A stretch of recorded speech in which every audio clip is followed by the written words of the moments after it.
Hello, 45 Alpha Charlie Papa channel, and today we've got a very unique German World War I pistol. This is by far the oldest pistol or gun in my collection. This is a 1907 Dreyse. Now, I've heard it called the Dreyse, I've heard it called the Dreyse, but from what I understand, the guy's name was Nicholas von Dreyse, and he was the inventor of the Persian needle gun, the father or grandfather of the bolt-action rifle. It is considered the first modern bolt-action rifle. His company had kind of died down a little bit. This alphabet soup of a company here that I'm not even going to try to pronounce purchased him, and all their pistols were named after Mr. Dreyse. It was kind of a marketing tool at the time. Everybody knew who he was and what he had done in the gun world, and you know, it was kind of like putting Nike on something now. I mean, it was a name brand, people knew it. But a very unique little pistol. It's a 32 ACP. It's a blowback operated pistol. Kind of a unique design. Very uncomfortable grip angle. It feels, just to hold it, I mean, it feels like you're really, you know, lifting that nose up in order to get to the sights. It's not very as ergonomic as a newer pistol, but you know, this is 1907. These were produced from about 1907-08 till right around 1914, 1915. And only about 250,000 of these were produced, but they were relatively common for German soldiers to have these. Like I said, this is a substitute standard. When Lugers were not available, they would be issued these. Many of your rear echelon troops would have these, you know, officers and stuff that were doctors or bookkeepers, somebody behind the rear line. Many of them carried these. Many police forces in Germany carried these. The Berlin police force had these. Considered to be one of the first autoloading pistols to be issued to police forces. So a very unique little gun. It's got a unique history to it. I know where this one came from. This is handed down to me from my father. It was my grandfather's gun. He carried this. He picked this up or procured it in World War II. He picked it up out of a pile of guns that was going to be destroyed. He wanted to have a sidearm, and after picking up a German P-38, his CO decided that he wanted that P-38 and told my grandpa in no such terms that he had better hand the P-38 over, or he was going to face some very hazardous duties. So he gave up the P-38 and picked this up, figuring, you know, this is so ugly, no self-respecting officer would carry or would want to take this from him. So let's take a look at the pistol. The sights are molded in to the frame, and they're actually even molded into the slide. I mean, that is just one piece of steel with a fixed sight molded in. Works really well for short distances. According to Wikipedia, the outside range of this is right around 50 yards. I've shot it. It would take quite a marksman to hit somebody at 50 yards with one of these. It is fed with a single stack box magazine. It's got a heel release. You've got a little slide here in the back that pivots the barrel forward off the frame. And the reason they do this is because if you look at this slide here, the slide only goes to about here. It then doglegs down into the breech block, and this is where your firing pin and everything else is. So you can see the gun's clear, but you can see how that's one piece. And in order to get that out when taking it apart, you've got to be able to pivot this frame off so you have room for that stuff to slide out. But in 1907, you know, they were really thinking about you know, different things for a pocket pistol. If you notice, you know, there's no any sharp edges on this pistol. It would be a perfect little pocket pistol for the day. All rounded off. Your sights are even recessed down into this channel here. You can see there.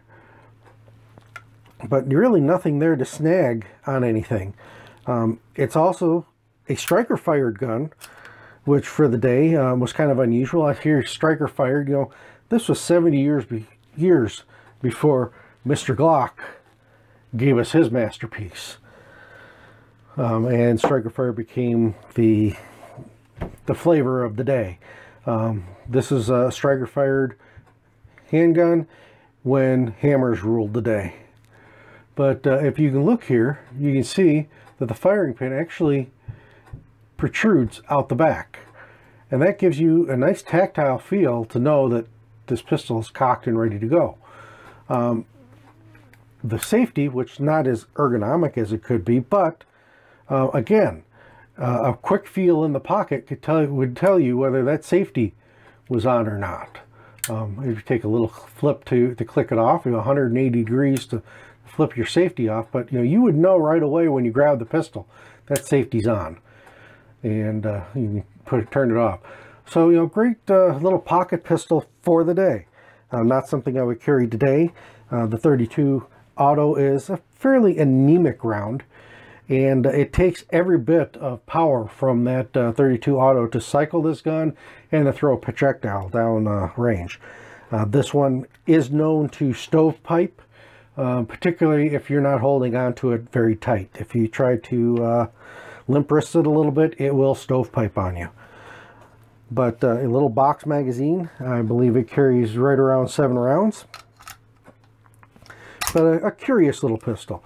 Another kind of, you know, interesting point of history to kind of give you an idea how durable these little pistols were.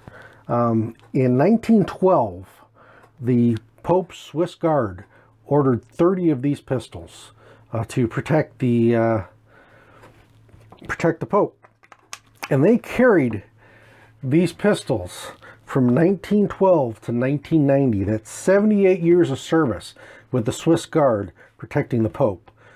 Shortly after the assassination attempt, they switched over to newer SIG 225s. But you know, this pistol, or pistol light, not this particular one, but one very similar to it, protected the Pope. Now, according to Wikipedia, these have never been officially imported to the United States. And I'm going to show you here in a minute that yes, they were imported to the United States. They were never done under contract after the Gun Control Act of 1968. These were never imported as just 1907 Dreyses. They came in with lots of other guns. But most of these came from GIs that brought them home during World War I and World War II. But let's take a look here. I've got a 1956 guns catalog here, High Hunter catalog. This has been a wonderful, wonderful tool. I'm going to go over some older catalogs that I have here in another video. But let's take a look here. And in 1956, according to High Hunter, you can see here the Dreyse 32 cal auto, $14.63, and these were brought in, according to here, special price on these automatic pistols, that they made an unusual purchase on them from a foreign government. So yes, some of these did come in, were imported into the country. I would suspect that if you have one of these and it has a police department insignia on it, like Berlin Police or some kind of initials or something engraved in it, it's probably something that had been imported. The rest of these all came from GIs returning home. But let's take this out, let's shoot it, and let me give you a little bit of, we'll go ahead and shoot it, and I'll come back and we'll just kind of give you a little review on what I think of this little pistol.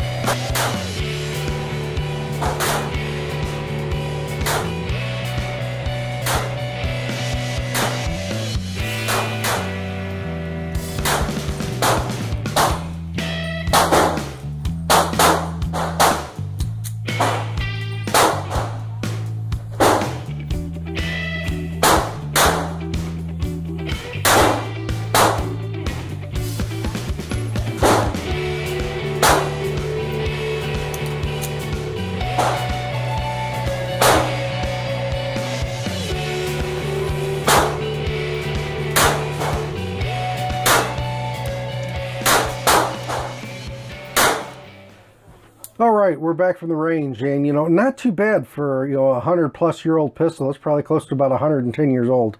Got a nice little group going here. You know, a few little outliers here and there, but yeah, it's to be expected as old as this pistol is. You know, this is at 7 yards, very good self-defense distances, and you know, it can get the job done. I mean, 32 auto is kind of an anemic little round, but if that's what you have, you know, it gets the job done. Now, you know, many police forces in Europe use the 32 auto. It's a favorite. But, you know, I really enjoyed shooting this pistol. Every time I shoot this pistol, it brings memories of my grandfather. And, you know, the memory that he served in World War II to help keep us as free as is. You know, well, I've got a book here called Fighting Poles by my dad. He's carrying this pistol in this photo. And this is World War II Berlin, probably, you know, shortly about the time of the end of the war, I believe. But, you know, this book here, Fighting Poles, gives you an idea of the struggles of the Poles, Polish families, during World War II. It's kind of done as as following a family through World War II, and then the second half of it is my grandfather's war stories as remembered by my father, because grandfather didn't talk about the war a whole lot. I only remember one time of him talking about the war, but my dad used to sit in the corner during family get-togethers when he got around other World War II veterans and would just listen to these amazing stories of my grandfather's. But the pistol shoots really well. Like I said, you've got to hold on to this one tight. It takes everything the 32 ACP's got to cycle and fire this pistol. And if you limp wrist it at all, you're going to have stovepipes with it. And, you know, a lot of these that people shoot, they're getting worn. I mean, they're 100 and some odd years old. They're, you know, if they've been shot a lot, they're weapons that were used in war, were used through World War I, or used through World War II. You know, they're probably getting old and tired. But this one fires really nice. This whole range trip, I had one stovepipe. Again, I know when I stovepiped it, I was not holding onto the gun very tight. But if I keep a nice, tight, stiff grip on it, it seems to function and shoot just fine. But this is 45 Alpha Charlie Papa. This is my 1907 Dreyse. I hope you enjoyed this. Hope you got some, learned a few lessons, or you know, a little bit about a gun that you didn't know much about. You know, there's a lot of these World War II and World War I guns out there. The price on this is starting to creep up because it is 100 years old. Typically, you start seeing military items that right around the time they turn 100, the prices on them really start to skyrocket. But again, 45 Alpha Charlie Papa. And as my grandpa used to tell me, if you're not making any mistakes, you're not trying anything new. I'm out.